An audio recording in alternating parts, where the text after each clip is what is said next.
अनेक लोकांची इच्छा होती, पण ती इच्छा पूर्ण होऊ शकली नाही. ती कुठं झाली तर फक्त कर्नाटकामध्ये झाली. आणि कर्नाटकामध्ये अशा पद्धतीने न्याय मिळतो हे मला दिसल्यानंतर मी स्वतः अजितदादांना न्याय देण्यासाठी FIR करण्यासाठी कर्नाटकात गेलो. कोणाचाही कॉन्टॅक्ट वापरला नाही, गेलो, बसलो, रिक्वेस्ट केली, रिक्वेस्ट स्वीकारली गेली, FIR केला, FIR दुसऱ्या दिवशी ट्रान्सफर सुद्धा केलं.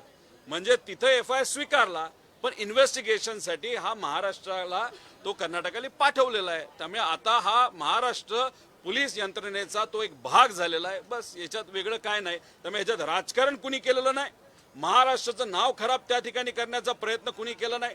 आणि महाराष्ट्राचं नाव खराब हे काय कर्नाटकामुळे झाला असं नाही, महाराष्ट्रातच FIR अजितदादांच्या बाबतीत घेतला नाही, याच्यामुळे जेवढं नाव खराब झालंय तेवढं दुसऱ्या कुठल्या विषयामुळे झालेलं नाही असं मला वाटतं. पण याच्यात चर्चा करून डिस्कशन करून न्याय मिळावं, यात राजकारण येऊ नये एवढी आमच्या सगळ्यांची इच्छा आहे. सुनील तटकरे असं म्हणतायत तुम्हाला त्यांनी टार्गेट केलंय, वहिनी अध्यक्ष झाल्यापासून काही डोमकावळे डोकावत आहेत. दादांच्या निधना दिवशीच या लोकांनी वेगवेगळ्या गोष्टी काढल्या होत्या.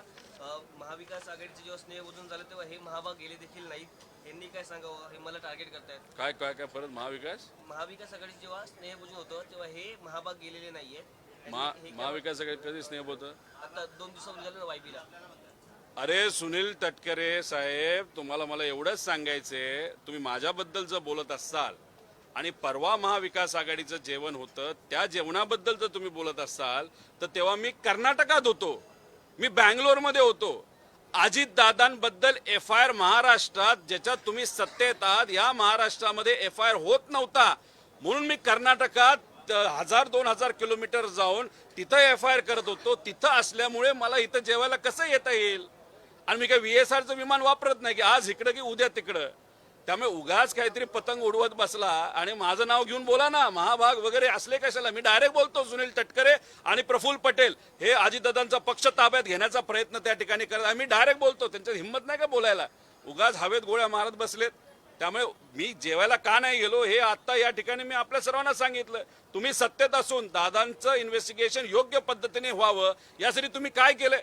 स्मरणपत्र दिलेत, रिमाइंडर दिलेत, त्याच्या पलीकडे जाऊन काय केलंय? 40 सेकंड जाऊन पार्लमेंटमध्ये तुम्ही बोललाय, 40 सेकंड. आणि कोणाबद्दल बोलला? एव्हिएशन मंत्री साहेबांना मी भेटून रिक्वेस्ट केली. अरे एव्हिएशन मंत्र्याचं VSRचं नातं आहे, आर्थिक पण आणि व्यक्तिगत पण. हे तुम्हाला काय कळत नाही का? त्यामुळे ज्या विषयामध्ये तुम्हाला इंटरेस्टच नाही, दादांना न्याय देण्यासाठी तुम्हाला इंटरेस्टच नाही, मग कशाला या विषयामध्ये जाता?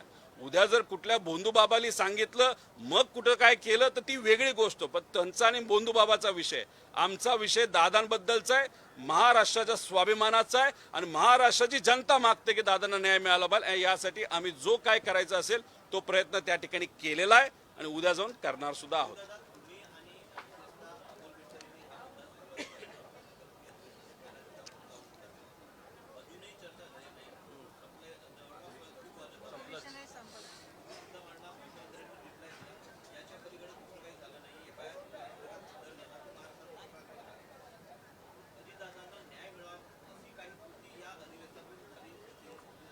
एक तर फक्त प्रयत्न मी, अमोल मिटकरी व इतर काही लोकांनीच केला असं नाही.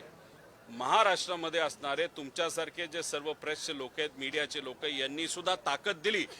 लोकांनी पाठबळ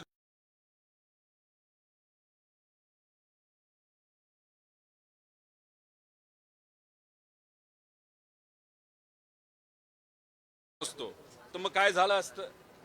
तसंच रटाळ काय गोष्टी झाल्या असत्या. दादांना काही दिवसांमध्ये लोक विसरणार नाही, काही नेते विसरून गेले असते. पण खरं काय घडलं हे लोकांना माहिती पाहिजे. आणि आम्ही जो प्रयत्न केला, लोकांनी जो प्रयत्न केला, सोशल मीडियामधून सुद्धा लोकांचा उठाव झाला, मीडियाने प्रयत्न केला, त्यामुळे आता तरी या लेवलचं यश आपल्याला मिळालेलं आहे. आता याच्या पुढे कसा हा विषय घेऊन जायचं ते बघायचं. शेवटी सत्ता नसताना मर्यादा असतात, पण सत्ता नसताना मर्यादा असताना सुद्धा आम्ही लढलो. सत्ता आज असली असती तर आतापर्यंत जो कोणी जबाबदार आहे त्याला पकडून जेलमध्ये टाकला असता. पण ठीक आहे, आज सत्ता नाही, काही दिवस असेच राहतात असं नाही. आज विरोधात असताना सुद्धा आम्ही प्रयत्न केलं. सत्तेत गेल्यानंतर हे जे काही सिस्टमच्या विरोधात आमची लढाई आहे, ही जी सिस्टम झाली की नेत्यालाच न्याय मिळत नाही तर मग गरिबाचं काय? ते कुठल्याही विभागामध्ये घ्या, उद्या जाऊन ही लढाई सिस्टमच्या विरोधात असणार एवढं मात्र त्या ठिकाणी आम्हाला कळलं. आणि जेव्हा सत्तेत येऊ तेव्हा लोकांनाही न्याय देऊ आणि दादांनाही न्याय देऊ एवढंच या ठिकाणी सांगतो.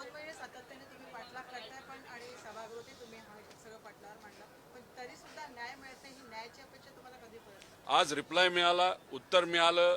FIR कर्नाटकाली जो केलेला आहे त्यात काही कम्युनिकेशन तिथं झालं होतं, पण ते नंतर रिप्लायमध्ये क्लिअर झालं. आता FIR आलाय आणि मुख्यमंत्री साहेबांनी सांगितलं, म्हणजे होम मिनिस्टर साहेबांनी सांगितलं, आम्ही स्वीकारतोय.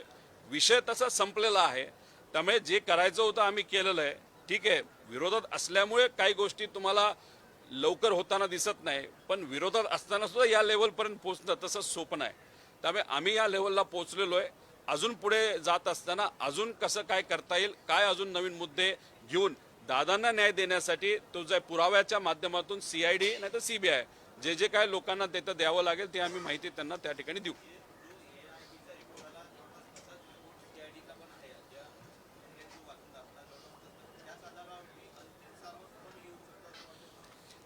दुर्दैव असं CID असं म्हणतंय की AIBचा रिपोर्ट, फायनल रिपोर्ट येऊ द्या, मग आम्ही इन्व्हेस्टिगेशन करू. अरे CIDला हे माहित नाही का 9 असे प्रस्ताव आहेत, हे ऍक्सिडेंट्स आहेत ज्याचे गेले 3-3 वर्ष झालं अजून रिपोर्ट आलेला नाही. मग 3 वर्ष काय आम्ही थांबणार का? एवढं काय वेळ आहेत का आम्ही?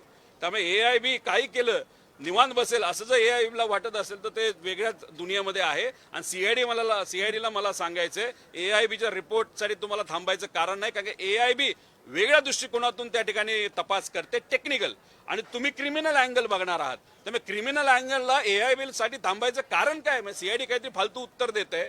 आता CBI कडे हा प्रस्ताव गेल्यानंतर कदाचित CBI अजून खोलात जाऊन योग्य दिशेने या विषयाला घेऊन जातील असं मला वाटतं. पण CBIला ते स्वीकारलं तर पाहिजे. सुशांत सिंग राजपूत तर 2 दिवसात स्वीकारलं जातं आणि इथं मात्र काही स्वीकारलं जात नाही. हा जो काही विरोधाभास आहे हा मात्र त्या ठिकाणी आम्हाला कळत नाही.